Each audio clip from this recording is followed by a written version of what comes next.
Stonehenge. Stonehenge stands on the Salisbury Plain in southern England, isolated from modern cities and surrounded by open land that changes little with the seasons. Today it appears timeless, but its construction was not the result of a single moment or culture. It emerged gradually, over many centuries, shaped by different generations whose intentions were never written down. The earliest phase of Stonehenge began around 3000 BCE, long before the massive stone pillars were erected. At that time, the site was a simple circular earthwork, a ditch, an embankment, and a ring of pits now known as the Aubrey Holes. These early features suggest that the location already held significance, even before stone became its defining element. The most recognizable structure of Stonehenge was built much later. Enormous sarsen stones, some weighing over 25 tons, were transported from sources more than 20 miles away. Even more striking are the smaller bluestones, brought from the Preseli Hills in Wales, nearly 150 miles from the site. Moving stones of this size across such distances required organization, planning, and a shared purpose strong enough to justify the effort. The arrangement of the stones was deliberate. Upright pillars were topped with horizontal lintels, carefully shaped to interlock. This technique suggests not only engineering knowledge but also an aesthetic intention. The builders were not simply stacking stones. They were creating a form meant to endure and to be seen as complete. Stonehenge is aligned with the movements of the sun.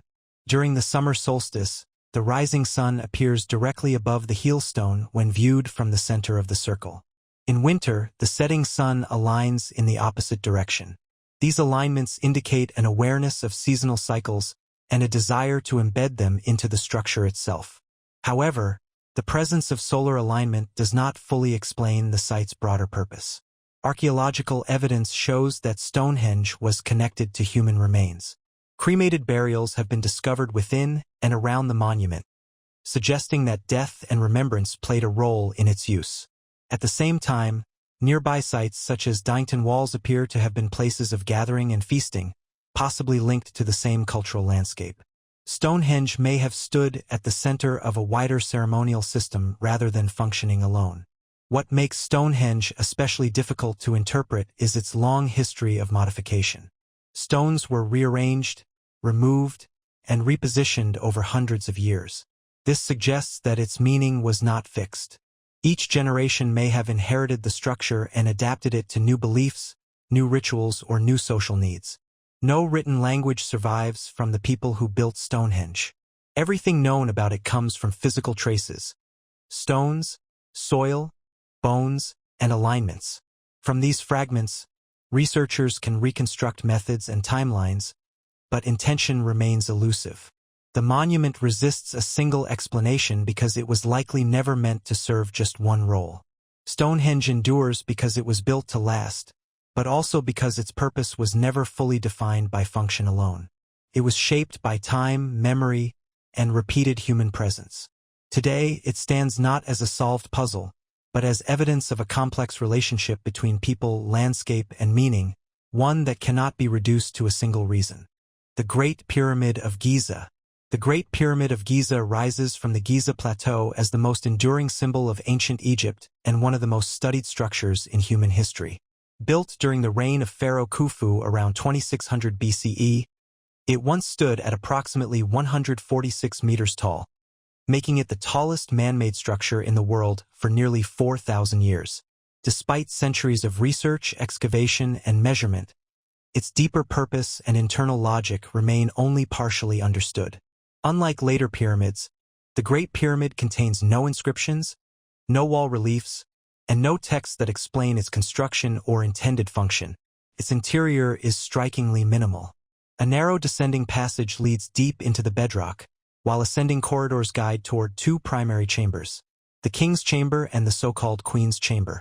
Above the King's Chamber, a series of relieving chambers were constructed to redistribute the enormous weight of the stone above. Every corridor, angle, and chamber appears intentional, yet the reasoning behind many of these design choices remains unclear. The scale of the structure is difficult to comprehend even today. An estimated 2.3 million limestone blocks were used, each weighing between 2 and 15 tons. Some granite blocks, transported from Aswan over 800 kilometers away, weigh more than 70 tons. These stones were cut, transported, lifted, and placed with extraordinary precision. The base of the pyramid is level to within a few centimeters, and its sides are aligned with the cardinal directions with remarkable accuracy. This precision suggests more than symbolic ambition. The pyramid's geometry reflects advanced understanding of measurement and proportion. The ratio between its height and base perimeter closely corresponds to mathematical constants, though whether this was intentional or coincidental remains debated. What is clear is that the builders possessed a refined system of planning that allowed consistency across massive scale. Traditionally, the Great Pyramid has been interpreted as a royal tomb. This interpretation is supported by its location among other funerary monuments and by Egyptian beliefs regarding the afterlife. However, no mummy, burial goods, or definitive funerary texts have ever been found inside. The king's chamber contains a granite sarcophagus, but it was discovered empty. This absence has fueled ongoing uncertainty about whether burial was the structure's primary or sole purpose. The internal shafts extending from the chambers add further complexity. Once thought to be ventilation channels, they do not reach the exterior in all cases and are oriented toward specific regions of the sky. Their alignment corresponds with stars that held symbolic importance in ancient Egyptian cosmology, particularly those associated with immortality and the afterlife. This suggests that the pyramid may have functioned as a symbolic gateway rather than merely a physical tomb. The pyramid's construction also reflects immense social organization. Quarrying, transport, food supply, labor coordination, and long-term planning were required on a scale unmatched in the ancient world. Evidence suggests that skilled laborers, not slaves, worked on the pyramid, supported by a centralized state capable of sustaining tens of thousands of people over decades. This indicates that the structure was not only a monument to a king, but also an expression of state power and collective identity. Over time, the Great Pyramid lost its outer casing stones, which were stripped away in later periods. Originally, it would have appeared as a smooth, reflective surface of white limestone, possibly visible from great distances. In its original form, it was less a ruin and more a deliberate geometric presence dominating the landscape. What remains today is a structure that resists complete interpretation. Its engineering can be measured, its stones catalogued, its corridors mapped, yet its full meaning remains beyond certainty. The Great Pyramid stands as a convergence of architecture, cosmology, authority, and endurance.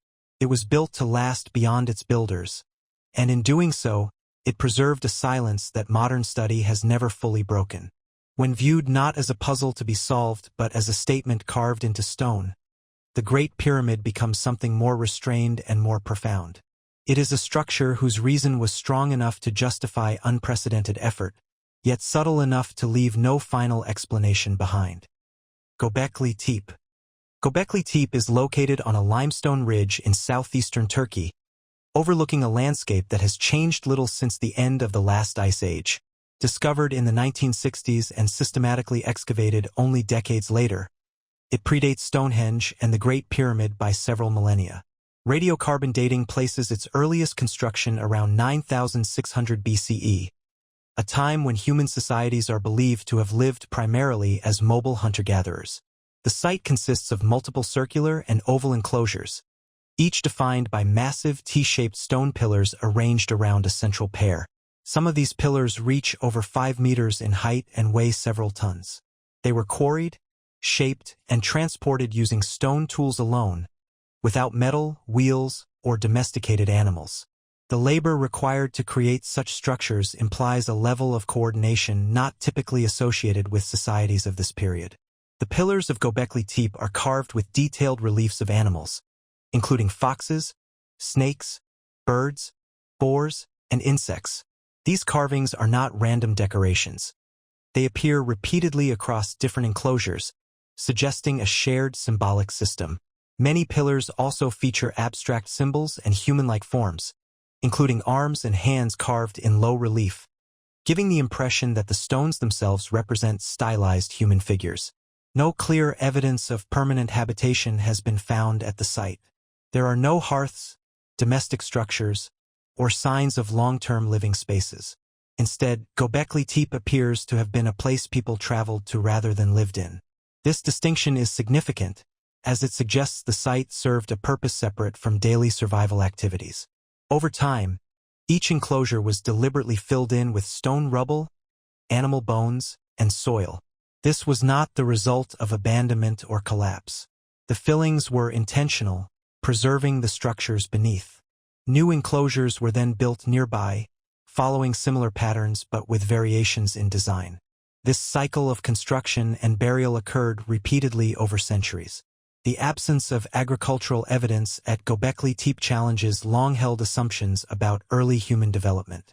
The site suggests that large-scale communal projects may have existed before settled farming communities. Rather than agriculture enabling complex social structures, Göbekli Tepe indicates that shared belief systems or ritual practices may have brought people together first, eventually leading to more permanent settlement elsewhere. The location itself appears carefully chosen. Positioned on elevated ground, the site offers wide views of the surrounding plains. Its visibility may have contributed to its significance as a gathering place. The effort invested in carving and arranging the pillars suggests that the physical act of construction was as important as the finished structure. Despite extensive excavation, Göbekli Tepe provides no written records, no human burials clearly linked to its use, and no direct explanation of its purpose. What remains are stones arranged with intention, imagery repeated across generations, and a pattern of deliberate creation followed by burial. Göbekli Tepe does not fit neatly into established narratives of human history. It represents a period when people invested immense effort into building something that offered no obvious practical return. The site stands as evidence that symbolic behavior, shared meaning, and collective memory played a central role in human society far earlier than once believed. Rather than answering questions about the past, Göbekli Tepe reframes them. It shows that the impulse to build, to gather, and to create lasting structures emerged long before writing, cities, or agriculture. The reason behind its construction may never be fully known, but its existence alone reshapes our understanding of early human intention. Easter Island, Moai. Easter Island, known locally as Rapa Nui, lies isolated in the southeastern Pacific Ocean, thousands of kilometers from the nearest continent. Despite its remoteness, the island became home to one of the most distinctive traditions of monumental construction in human history. Scattered across the landscape are nearly 1,000 stone statues known as Moai, carved from volcanic rock and positioned with deliberate care. Their presence dominates the island, yet the full meaning behind their creation remains only partially understood. The construction of the Moai began around the 13th century and continued for several hundred years. Most were carved from a single quarry, Reino Raraku, where dozens of unfinished statues still remain embedded in the rock face. The Moai vary greatly in size, from small figures just over a meter tall to massive statues exceeding 10 meters in height and weighing more than 80 tons. This range suggests that their production evolved over time, reflecting changes in technique, social structure, or cultural emphasis. Each Moai represents a stylized human figure with an elongated head, heavy brow, prominent nose, and rigid posture. These features are highly consistent, indicating a strong artistic convention rather than individual expression. In many cases, the statues were originally placed on stone platforms called ahu, facing inland toward the villages rather than out to sea. This orientation suggests that the Moai were intended to observe and symbolically protect the living community. Some Moai were topped with large cylindrical stones known as pukeo, made from red scoria and transported from a separate quarry. The addition of these elements increased both the visual impact and the logistical complexity of construction. Their placement required precise coordination, especially given the size and weight of the statues themselves. One of the most debated aspects of the Moai is how they were transported across the island. The statues were moved from the quarry to their final locations, sometimes over distances of several kilometers. The terrain is uneven, and no evidence of wheeled vehicles or draft animals exists. Oral traditions describe the Moai as having walked to their positions, a phrase that has inspired experimental reconstructions showing that upright movement using ropes may have been possible. Regardless of the method, transporting the Moai required collective effort and careful planning. The creation and movement of the Moai were deeply tied to social organization on Rapa Nui. Each statue is believed to represent an important ancestor, whose spiritual power, or mana, was embodied in the stone. By erecting a Moai, a clan reinforced its connection to lineage, land, and authority. The statues functioned as physical expressions of memory and identity, transforming the landscape into a record of social presence. Over time, the tradition of Moai construction came to an abrupt end. Many statues were left unfinished, abandoned in the quarry or along transport routes. Later, most of the erected Moai were deliberately toppled, their platforms destroyed. This shift reflects significant social change, possibly driven by environmental stress, internal conflict, or changing belief systems. The statues themselves became silent witnesses to this transformation. Despite extensive study, the Moai resist a single interpretation. They were not simply art objects, nor purely religious icons. Their scale, consistency, and placement suggest a complex system in which belief, power, and community were inseparable. The effort invested in their creation far exceeded any practical function, pointing instead to a need for permanence and presence in an isolated world. Today, the Moai remain where they fell or stand where they were later restored, their expressions unchanged. They do not explain themselves. Instead, they preserve a record of human intention shaped by isolation, tradition, and collective memory. The reason they were built may never be fully recovered, but the impact of their existence continues to define the island and its history. Machu Picchu. Machu Picchu is set high in the Andes Mountains of Peru, positioned on a narrow ridge above the Urubamba River. Hidden for centuries by dense vegetation and difficult terrain, the site remained unknown to the outside world until the early 20th century. Even after its rediscovery, Machu Picchu has resisted clear classification. Its purpose was never recorded in writing, and its carefully planned design suggests intentions that went beyond simple habitation. The site was constructed in the mid-15th century during the height of the Inca Empire. Built from granite quarried locally, Machu Picchu demonstrates the Inca mastery of stonework. Blocks were cut with precision and fitted together without mortar, creating walls strong enough to withstand earthquakes common to the region. This technique, known as ashlar masonry, required extensive labor and highly skilled craftsmanship. Machu Picchu is divided into distinct zones, each arranged with deliberate order. Agricultural terraces dominate the outer slopes, stabilizing the mountainside while allowing crops to grow in thin soil. These terraces were not only functional but also structural, preventing erosion and managing water flow. Within the urban core, residential, ceremonial, and administrative areas are clearly separated, suggesting a planned community rather than an organic settlement. Water management was central to the site's design. A natural spring was captured and distributed through a system of stone channels and fountains, providing fresh water throughout the complex. The system functions through gravity alone and remains effective centuries later.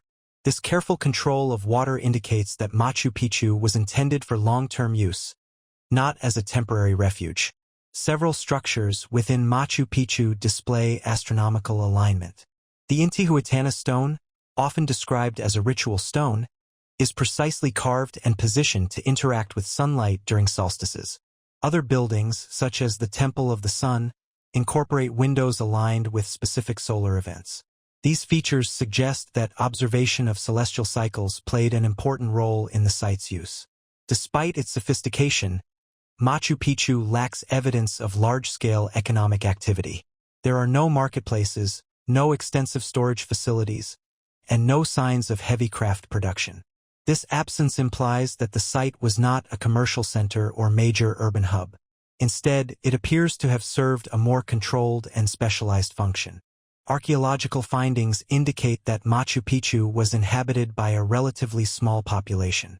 The remains of individuals from different regions of the empire suggest that residents were brought there rather than born on site. This diversity points toward a place connected to state administration or ritual practice rather than an ordinary town. The site was abandoned within a century of its construction, likely during the period of Spanish conquest. There is no evidence of violent destruction or gradual decline. Instead, Machu Picchu appears to have been intentionally left behind, its location forgotten as political and cultural systems collapsed elsewhere. Machu Picchu occupies a position that is both physically and symbolically elevated. Its isolation, architectural refinement, and controlled access suggest it was meant to exist apart from everyday life. Whether it functioned as a royal estate, a ceremonial retreat, or a sacred landscape shaped by Inca cosmology, its purpose remains unresolved. What endures is the clarity of intention in its construction. Every terrace, stairway, and stone wall reflects careful planning and sustained effort. Machu Picchu was built for reasons that justified remarkable investment, yet those reasons were never preserved in words. Today, the site stands as a silent composition of stone and mountain, offering structure without explanation and meaning without certainty. The Nazca Lines. The Nazca Lines stretch across the arid plains of southern Peru, etched into the desert surface with a scale that becomes fully visible only from the air. Created by removing the dark, oxidized stones that cover the ground to reveal the lighter soil beneath. These lines have endured for centuries in one of the driest regions on Earth. Their preservation is the result of both careful construction and an environment largely untouched by rain or vegetation. The lines were produced by the Nazca culture between approximately 500 BCE and 500 CE. They consist of hundreds of geometric shapes, straight lines extending for kilometers, spirals, trapezoids, and large figures depicting animals, plants, and human-like forms. Among the most recognizable are the hummingbird, monkey, spider, and condor, each rendered with clean, continuous lines that suggest planning rather than improvisation. What distinguishes the Nazca Lines from other ancient artworks is not their complexity at ground level, but their intended visibility. From the surface, the figures are difficult to recognize. Their full form emerges only when viewed from elevated positions, a perspective unavailable through natural terrain alone. This characteristic has shaped much of the discussion surrounding their purpose. The creation of the lines required organization and long-term commitment. Surveying techniques were used to maintain straightness over vast distances, and the consistent width of the lines suggests standardized methods. Stakes and ropes likely guided their layout, demonstrating that the builders possessed a practical understanding of large-scale design without requiring advanced technology. Despite their size, the lines show no evidence of everyday use. They do not connect settlements, fields, or water sources. There are no signs of wear that would suggest frequent traffic or transport. Instead, they appear as deliberate markings placed onto the landscape with symbolic intent. Many of the lines align with natural features such as hills and distant mountains, which held significance in Andean belief systems. Some also correspond with the movement of celestial bodies, particularly the sun during seasonal transitions. These alignments indicate that the lines were part of a broader relationship between land, sky, and ritual practice. Excavations near the geoglyphs have uncovered ceremonial artifacts, including pottery fragments and wooden poles, suggesting that the surrounding areas were used for ritual activity. The lines themselves may have functioned as pathways for ceremonial movement, guiding participants through the desert in patterns that reflected mythological or cosmological ideas. The animal figures carry additional weight within this context. Many of the depicted species were associated with water, fertility, or the natural forces that govern survival in a harsh environment. By inscribing these forms onto the land, the Nazca people may have been engaging in a symbolic dialogue with the environment they depended on. What remains unclear is why such effort was invested into designs that were not meant for close observation. The lines were maintained over generations, indicating that their meaning persisted long after their creation. This continuity suggests a shared understanding passed through tradition rather than written record. The Nazca Lines were not hidden accidents or isolated experiments. They form a coherent system spread across a vast area, unified by technique and intention. Yet that intention was never preserved in words, leaving only form and scale as evidence. Today, the Nazca Lines remain fixed in place, unaffected by the passage of time in the way most human structures are. They do not impose themselves through height or mass, but through absence, lines created by removal rather than construction. Their purpose can be inferred but not confirmed, making them one of the clearest examples of a structure built for reasons that can only be guessed, preserved not by explanation, but by endurance. The Sphinx of Giza. The Great Sphinx of Giza rests on the edge of the Giza Plateau, carved directly from the natural limestone bedrock. With the body of a lion and the head of a human, it faces east toward the rising sun, standing in silent alignment with the pyramids behind it. Unlike many ancient monuments assembled from blocks, the Sphinx was shaped from a single mass of stone, making it as much a transformation of the landscape as a constructed object. The Sphinx is generally dated to the 4th dynasty of ancient Egypt, around 2500 BCE, during the reign of Pharaoh Khafre. This dating is based on its proximity to Khafre's pyramid and the similarity of facial features to known royal statues. However, the absence of inscriptions directly identifying its creator leaves room for debate. The monument offers no written explanation of its origin, function, or symbolic role. Originally, the Sphinx was part of a larger architectural complex that included temples and causeways. These structures indicate that the statue was integrated into ceremonial activity rather than existing as an isolated figure. The placement of the Sphinx at the boundary between the cultivated land of the Nile Valley and the desert plateau suggests a symbolic threshold, marking the transition from the world of the living to a more eternal, monumental space. The scale of the Sphinx is imposing. Measuring over 70 meters in length and 20 meters in height, it ranks among the largest monolithic statues ever created. Yet its proportions are restrained, emphasizing stability rather than motion. The lion's body is elongated and grounded, while the human face remains calm and expressionless, projecting permanence and control. Over centuries, the Sphinx has been repeatedly buried by desert sands, with only its head visible at times.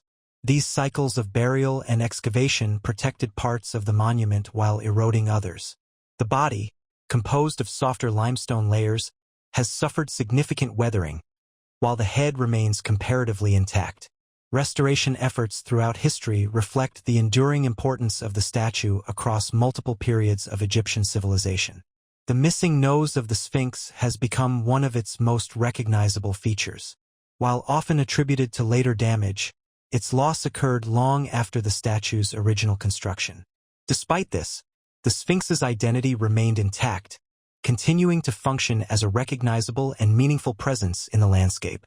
Unlike the pyramids, which served clear funerary roles within Egyptian belief systems, the function of the Sphinx is more ambiguous. It was not a tomb, nor did it house remains or offerings in the same way temples did.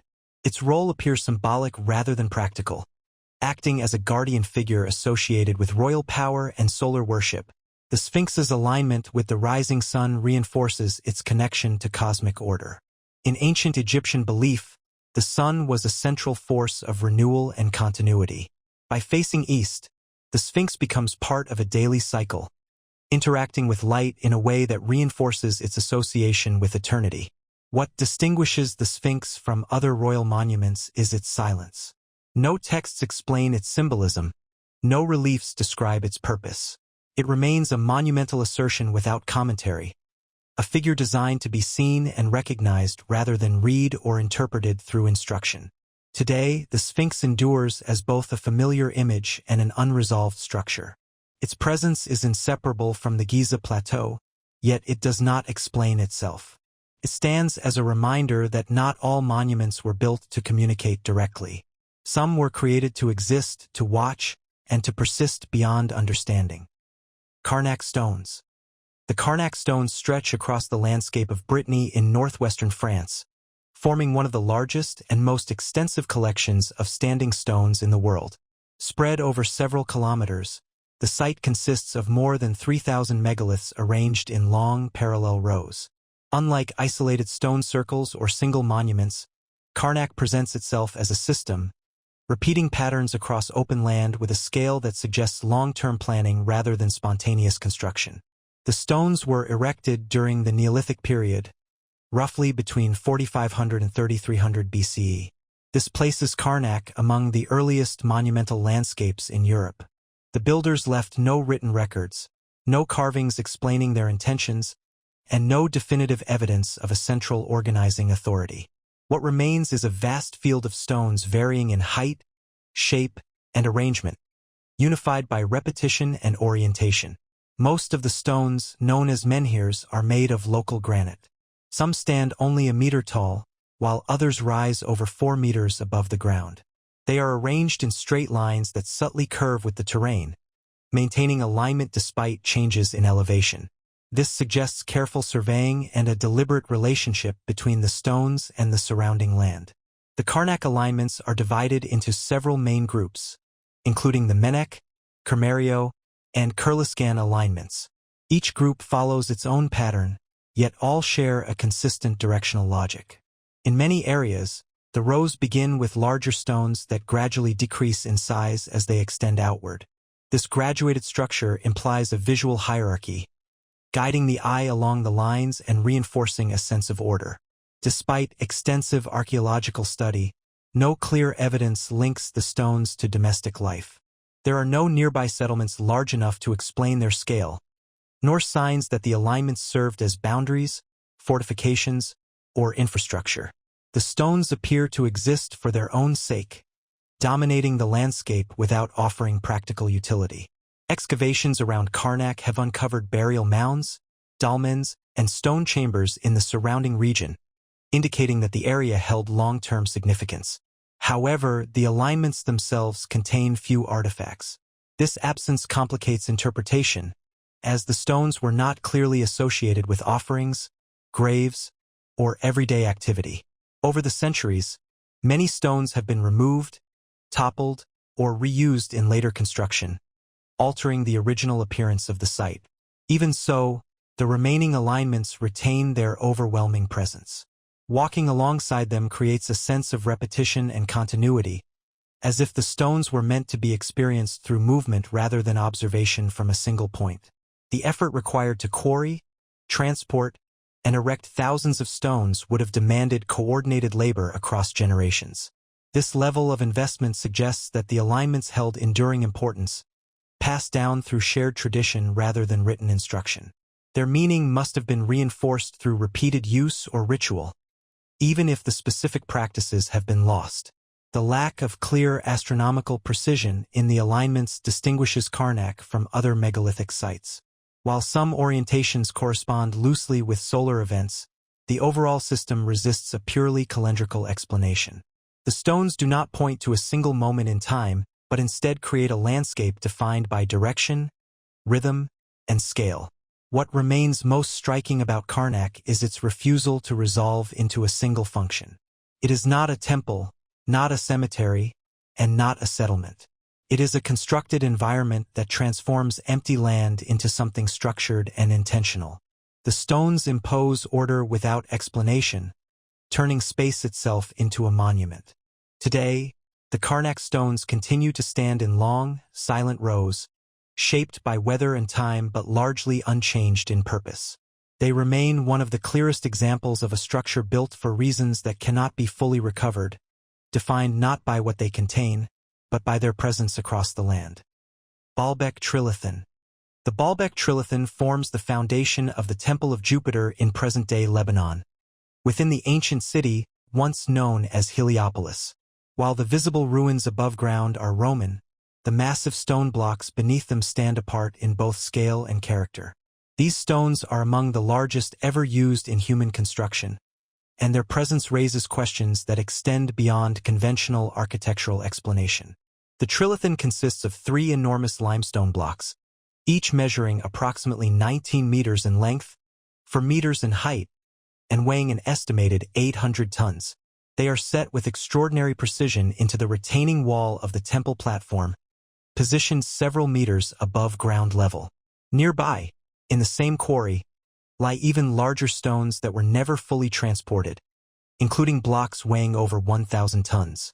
The Roman Empire possessed advanced engineering capabilities, yet even by Roman standards, the Trilithon stones represent an extreme achievement. The method by which they were quarried, moved, lifted, and placed remains uncertain. No written Roman sources describe the process, and no surviving machinery can account for the controlled movement of stones of this size with complete certainty. What complicates interpretation further is the apparent disconnect between the foundation and the superstructure. The Roman temples built atop the platform do not require blocks of such magnitude for structural stability. Smaller stones would have been sufficient. This suggests that the Trilithon was not merely a practical solution, but part of a design choice whose reasoning is no longer known. The site of Baalbek predates Roman occupation. Archaeological evidence indicates that it was considered sacred long before the Romans arrived. The Romans often incorporated earlier religious sites into their own architecture, expanding and monumentalizing them.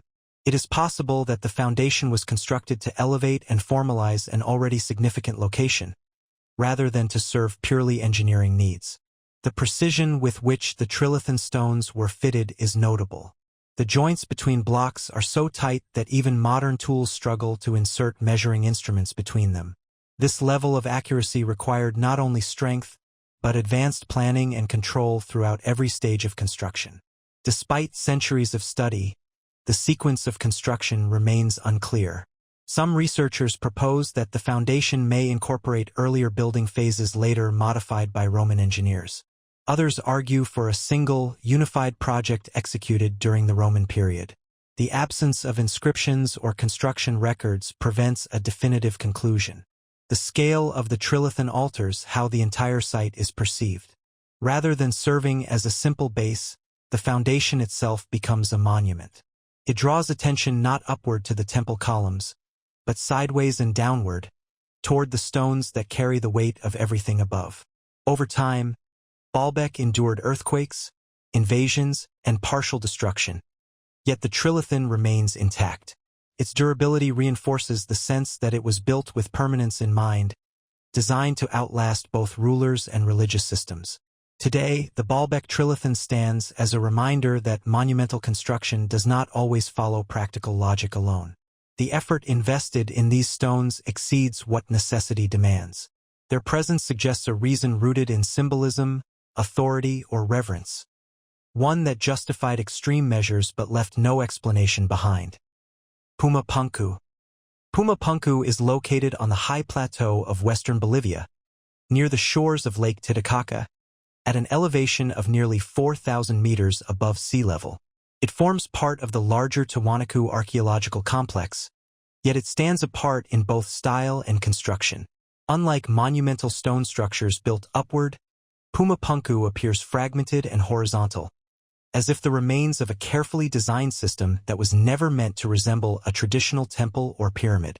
The site was constructed by the Tiwanaku civilization between approximately 500 and 1000 CE. Despite this relatively late date in archaeological terms, the stonework at Puma Punku exhibits a level of precision that remains difficult to reconcile with the tools known to have been available at the time.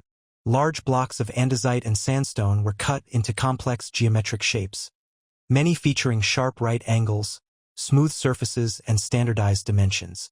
Among the most striking elements are the so-called H-shaped blocks. These stones were carved with interlocking grooves and recesses, suggesting that they were intended to fit together in a modular fashion. This implies an architectural plan based on repetition and interchangeability rather than unique, irregular blocks. Such an approach points to a conceptual design process that prioritized order and uniformity. The stones used at Puma Punku were sourced from quarries located up to 90 kilometers away. Transporting blocks weighing several tons across uneven terrain at high altitude required significant logistical coordination. The effort involved far exceeded what would have been necessary for basic shelter or defense, indicating that the site held exceptional importance. Unlike many ancient complexes, Puma Punku shows no clear signs of domestic life. There are no residential structures, no cooking areas, and no evidence of long-term habitation. The site appears to have been reserved for a specialized purpose, separate from everyday activity. Its layout suggests controlled access and intentional organization rather than organic growth. The precision of the stone joints is particularly notable. Some blocks fit together with gaps of less than a millimeter, a level of accuracy comparable to modern industrial standards. Small holes drilled into certain stones suggest the use of metal clamps or fasteners, possibly made of copper alloys, further reinforcing the idea that the structure was assembled as a cohesive system. Over time, Puma Punku was dismantled and scattered. Many blocks lie broken or displaced, not as a result of gradual decay but from a sudden collapse or deliberate deconstruction. The original arrangement of the site remains uncertain, as few stones are still in their original positions. This disruption makes reconstruction difficult and interpretation incomplete. The location of Puma Punku within the Tiwanaku landscape suggests a ceremonial or symbolic role. It is aligned with other significant features of the region and may have been connected to broader cosmological or political concepts central to Tiwanaku society. However, without written records, these associations remain inferred rather than confirmed. What distinguishes Puma Punku is not just its craftsmanship, but the apparent absence of functional explanation. The site does not clearly serve as a temple, fortress, or administrative center. Its complexity and precision exceed what is required for any single known purpose. Today, Puma Punku stands as a collection of stones that imply a larger, lost design. Its builders invested immense effort into creating forms that prioritized exactness and repetition. The reason behind this investment remains uncertain, preserved only in stone that continues to resist simple explanation. The Longyou Caves.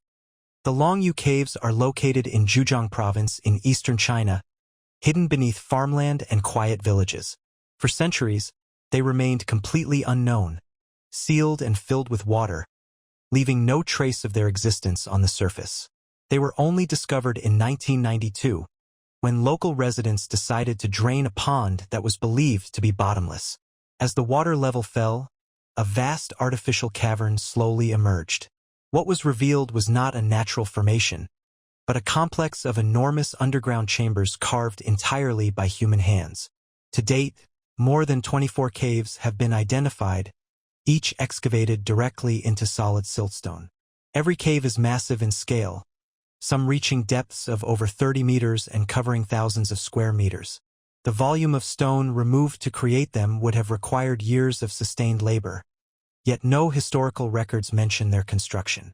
Radiocarbon dating of materials found within the caves suggests they were created during the late spring and autumn period, or the early Warring States period, roughly between 500 and 200 BCE. This places their construction in a time of political fragmentation and regional competition in ancient China. Despite this, no known texts from the era describe a project of such magnitude. One of the most striking features of the Longyou Caves is their internal design.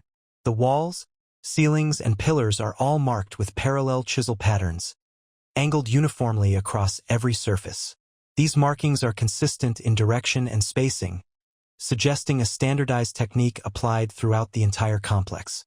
The patterns serve no obvious structural or decorative purpose, yet they were applied meticulously, even in areas that would rarely be seen. Each cave follows a similar architectural logic. They are supported by massive stone pillars left in place during excavation, preventing collapse. The ceilings slope upward, and the chambers often widen as they rise.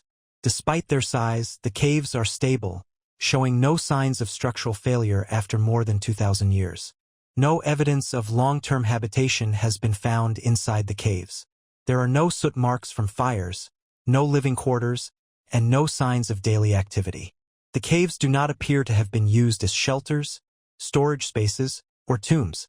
Their emptiness is as deliberate as their construction. The caves are also notable for their isolation. Each chamber is separate, with no connecting tunnels between them. This suggests that they were not part of a single underground city, but rather individual spaces created according to a shared plan. The lack of interconnection further complicates attempts to explain their purpose. The effort required to excavate the Longyou Caves is difficult to overstate. Removing such a vast amount of stone without modern machinery would have generated enormous debris. Yet no corresponding spoil heaps have been found nearby, raising questions about how the excavated material was managed. The precision and consistency of the caves indicate centralized planning and skilled labor. This was not a series of experimental diggings, but a coordinated project carried out with clear technical standards. However, the absence of written documentation suggests that the project was either intentionally unrecorded or its records were lost. Today, the Longyou Caves stand as silent voids beneath the landscape, defined by what was removed rather than what was built. Their scale, precision, and anonymity make them one of the most puzzling construction projects of the ancient world. They remain structures without explanation, preserved by secrecy and time. Derinkuyu Underground City. Derinkuyu Underground City lies beneath the plains of Cappadocia in central Turkey, hidden under what appears to be an ordinary modern town. From the surface, there is no indication of the vast structure below. Yet beneath layers of volcanic tuff extends a multi-level underground complex carved entirely by hand, descending more than 60 meters into the earth. The city consists of at least 18 distinct levels, though not all are fully accessible today. Narrow corridors connect chambers of varying size and function, forming a self-contained environment designed for long-term occupation. Unlike simple shelters or storage caves, Derinkuyu was engineered as a complete living system. Large stone doors, circular in shape and weighing hundreds of kilograms, were installed throughout the complex. These doors could be rolled into place from the inside, sealing off entire sections. Their placement suggests that the city was designed with defense in mind, allowing inhabitants to isolate levels if necessary while maintaining internal access routes. Ventilation was one of the most critical challenges of underground construction, and Derinkuyu addresses it with remarkable efficiency. A central ventilation shaft extends from the lowest levels to the surface, providing fresh air throughout the complex. Smaller air channels branch from this main shaft, ensuring circulation even in the deepest chambers. The same system also provided access to water, with wells that reached underground aquifers without exposing the city to the surface. The interior spaces of Derinkuyu include living quarters, kitchens, storage rooms, wine and oil presses, stables, and communal areas. The presence of animal stalls deep underground indicates that the city was not intended for short-term refuge. Animals require ventilation, waste management, and sustained care, all of which were accounted for in the design. Religious spaces were also integrated into the city. Chapels and rooms with simple altars suggest organized spiritual activity. These spaces are not isolated but embedded within the residential levels, reinforcing the impression that Derinkuyu was meant to support all aspects of life below ground. The estimated population capacity of the city ranges from 10,000 to 20,000 people, depending on interpretation. Supplying such a population with air, water, and food required careful planning. Storage rooms were positioned to maintain stable temperatures, preserving grains and other supplies over extended periods. The origins of Derinkuyu are difficult to establish with precision. The earliest phases of construction may date back to the Phrygian period, around the 8th century BCE, with later expansions carried out during Byzantine times. Rather than being built all at once, the city evolved over centuries, with new levels added and existing ones modified.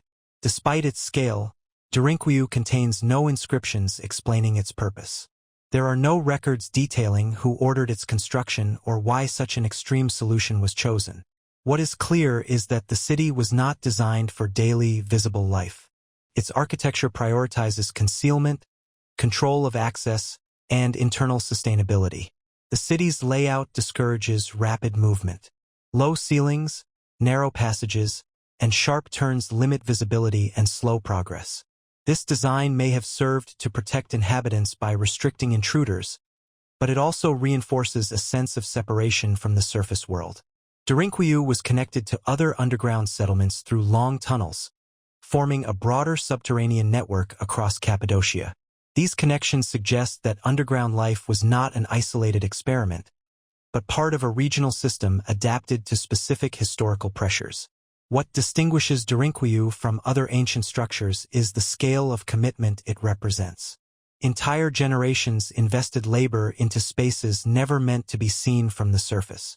The city was built not to display power or beauty, but to disappear. Today, Derinkuyu Underground City remains one of the most complete examples of a structure designed for concealment rather than visibility. Its builders created a parallel world beneath their feet, engineered with precision and foresight, yet left no explanation for their effort. It stands as a reminder that some of the most complex human constructions were created not to be seen, but to endure in silence. The Coral Castle. The Coral Castle stands on the outskirts of Homestead, Florida, appearing at first glance as an isolated arrangement of massive stone blocks arranged with deliberate order. Built in the early 20th century, it differs from ancient monuments in age but not in mystery. Its construction was carried out almost entirely by a single man, Edward Leedskalnin, whose methods and motivations were never fully explained. Leedskalnin, a Latvian immigrant, began building the Coral Castle in the 1920s and continued working on it for nearly 3 decades. The structure is composed of more than 1,000 tons of oolitic limestone, often referred to as coral rock. Individual blocks weigh several tons, some exceeding 30 tons. Yet they were cut, transported, and placed with remarkable precision using unknown techniques. What makes the Coral Castle especially unusual is the scale of labor relative to the number of workers involved. Leedskalnin worked alone, typically at night, and refused assistance. Neighbors reported never seeing him actively lifting stones, and no photographic or written records document his construction process. When questioned, he offered only vague explanations, stating that he understood the principles used by the builders of ancient monuments. The site includes walls, towers, furniture, and functional elements carved entirely from stone. Beds, chairs, tables, and even a sundial are integrated into the layout, blending practicality with symbolism. The arrangement suggests intentional design rather than random placement, with each element positioned to relate spatially to the others. One of the most notable features of the Coral Castle was a massive rotating gate, weighing several tons, which could be pushed open with a single finger. Balanced so precisely that it appeared to float, the gate remained functional for decades until it eventually required modern machinery for repair. Even then, replicating its balance proved difficult. Leedskalnin published small pamphlets during his lifetime, expressing unconventional ideas about magnetism, energy, and cosmic forces. While these writings do not directly explain his construction methods, they suggest that he viewed the world through a personal theoretical framework that influenced his work. He did not align himself with academic science, nor did he seek to prove his ideas publicly. The Coral Castle was originally built at a different location and later relocated several miles away. This move involved dismantling and transporting massive stones without assistance. The process was carried out quietly, without witnesses or documented explanation, reinforcing the sense of deliberate secrecy surrounding the project. Despite extensive study, no hidden machinery or advanced tools have been discovered at the site. The equipment that remains is minimal, consisting of simple tripods, pulleys, and hand tools. These items alone do not fully account for the scale of the work accomplished. Unlike ancient monuments built by societies, the Coral Castle reflects a singular vision. It does not serve a clear religious, defensive, or practical function. It was not built for commerce or habitation. Instead, it appears as a personal expression translated into stone, guided by a purpose known only to its creator. Leedskalnin died in 1951, leaving no detailed explanation of his methods or intentions. With his death, the knowledge behind the Coral Castle ended as well. What remains is a structure that defies easy categorization, standing between art, engineering, and private belief. Today, the Coral Castle remains intact, drawing attention not through size alone, but through the absence of answers.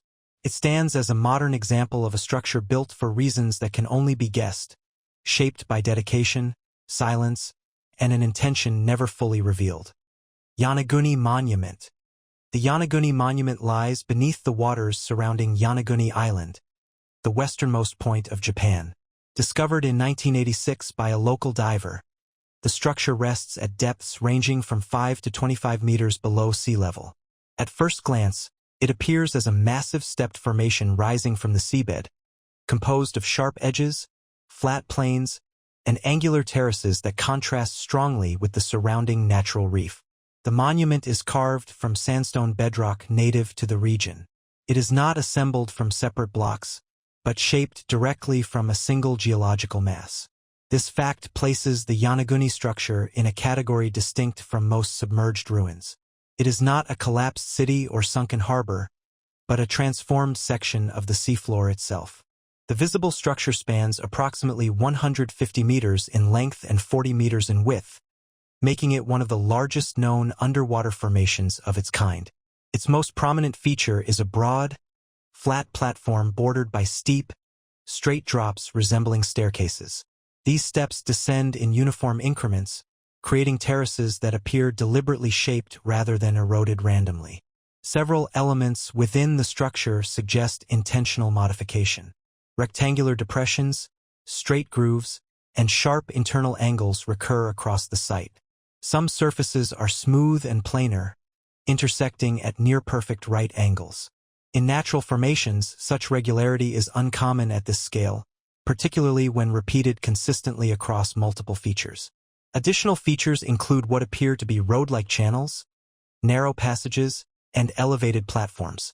Certain sections resemble pillars or walls, standing apart from the main mass while maintaining alignment with it.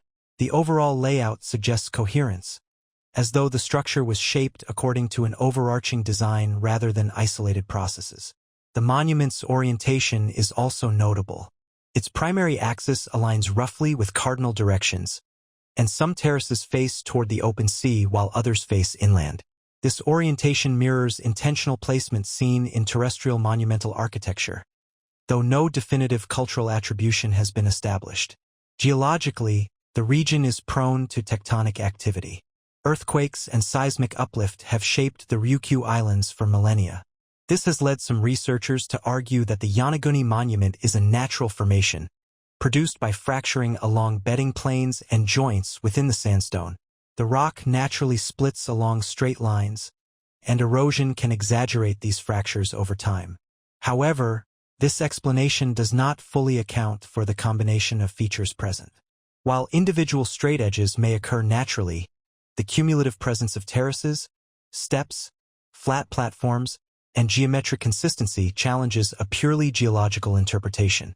The monument appears structured in a way that implies selective removal of material rather than passive erosion alone. If the Yonaguni Monument was modified by humans, it must predate its submersion. Sea levels rose significantly at the end of the last ice age, between approximately 12,000 and 8,000 years ago. For the structure to have been shaped above water, its construction would need to belong to a period far earlier than any known advanced civilization in the region. No tools, artifacts, or inscriptions have been found directly associated with the monument. This absence complicates interpretation. Unlike submerged settlements elsewhere, Yonaguni offers no pottery, foundations, or cultural debris. What remains is only form and scale, detached from context. The structure also shows signs of deliberate shaping in areas less exposed to erosion. Certain cuts appear protected by surrounding rock, maintaining sharpness inconsistent with long-term underwater wear. These details suggest that at least some modifications occurred before submersion rather than after. Despite decades of study, no consensus has been reached. Some scholars view the monument as a natural formation enhanced by minor human modification, while others argue for extensive artificial shaping. What is agreed upon is that the site does not fit neatly into existing categories of underwater archaeology. The Yonaguni Monument does not resemble a collapsed city, nor does it align with known construction techniques from later periods. Its scale exceeds what would be expected from simple quarrying, yet its form lacks the decorative or symbolic elements typical of known ceremonial sites. What distinguishes Yonaguni most is its ambiguity. It occupies a space between geology and architecture, between natural process and human intention. It does not offer narrative clarity or cultural identification. Instead, it presents structure without explanation. Today, the Yonaguni Monument remains submerged, largely unchanged since its discovery. It does not deteriorate in the way built structures often do, because it was never assembled. It was carved, shaped, or fractured into form, leaving behind a silent presence beneath the sea. Whether natural, artificial, or something between, the Yonaguni Monument stands as one of the most difficult structures to categorize. Its existence challenges assumptions about what qualifies as construction and what qualifies as coincidence. It remains a structure built or shaped, for reasons that can only be guessed, preserved not by records but by water and time. Chavín de Huántar. Chavín de Huántar is located high in the Peruvian Andes, at the junction of two rivers, in a landscape shaped by mountains, stone, and isolation. Built more than 2,000 years ago, it served as the ceremonial center of the Chavín culture, one of the earliest and most influential civilizations in ancient South America. Despite decades of archaeological research, the site resists a simple explanation. Its architecture suggests a purpose that extended beyond religion, politics, or settlement alone. Construction of Chavín de Huántar began around 900 BCE and continued for several centuries. The complex was not built as a single unified structure, but expanded gradually over time. Stone platforms, sunken plazas, staircases, and galleries were added in stages, creating a layered architectural system that reflects long-term planning rather than improvisation. At the heart of the site lies a network of narrow internal corridors and underground chambers. These passageways form a maze-like interior hidden entirely from the surface. Many of them are deliberately constricted, forcing slow movement and limiting visibility.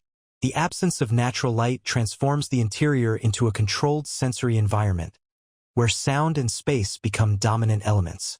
The most significant internal feature is the Lanzan, a massive granite monolith carved with a complex anthropomorphic figure combining human and animal traits. Embedded deep within the structure, the Lanzan stands at the intersection of major galleries, acting as a central axis rather than a display object. Its placement suggests that access to it was restricted and highly regulated. The external appearance of Chavín de Huántar offers little indication of what lies beneath. The stone walls are solid and imposing, emphasizing enclosure rather than openness. Sunken circular and rectangular plazas sit below ground level, separating participants from the surrounding landscape. These plazas functioned as transitional spaces, guiding movement toward the interior while reinforcing a sense of detachment from the outside world. One of the most distinctive aspects of Chavín de Huántar is its use of acoustics. The internal galleries amplify and distort sound, particularly low-frequency noise. Archaeological experiments have shown that conch shell trumpets, found at the site, produce reverberations that travel through the stone corridors in controlled ways. The architecture itself becomes an instrument, shaping sound as it moves. Water was also deliberately integrated into the design. A sophisticated system of drainage channels runs beneath the complex, redirecting river water through stone conduits. During periods of heavy flow, water would rush through these channels, producing deep resonant sounds within the galleries. This interaction between architecture and natural force suggests intentional sensory manipulation rather than simple flood control. Chavín de Huántar shows little evidence of permanent habitation. There are no extensive residential areas, no clear markers of daily domestic life. Instead, the site appears to have functioned as a destination. Artifacts found there originate from distant regions, indicating that people traveled long distances to reach it. This reinforces the idea of Chavín as a center of convergence rather than a local settlement. The iconography carved into stone throughout the site is highly stylized and repetitive. Figures blend human features with those of jaguars, birds, and serpents.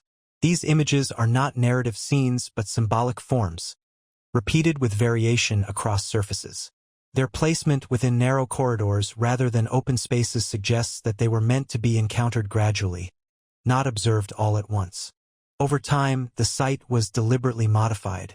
Entrances were sealed, corridors rerouted, and older structures buried beneath newer ones. These changes were not random.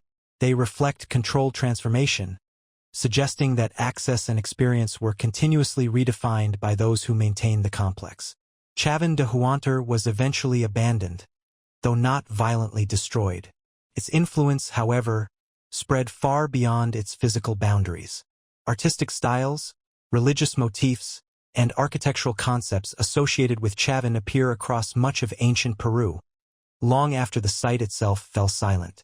What remains today is a structure designed to shape perception rather than display power openly. Chavín de Huántar does not explain itself through scale alone. Its purpose is embedded in movement, sound, darkness, and controlled access. It was built to be experienced internally, not observed from afar. The reason for its construction cannot be reduced to a single function. It was neither a city nor a temple in the conventional sense. It stands as a carefully engineered environment, created to influence those who entered it, leaving behind stone and silence instead of explanation. Ending.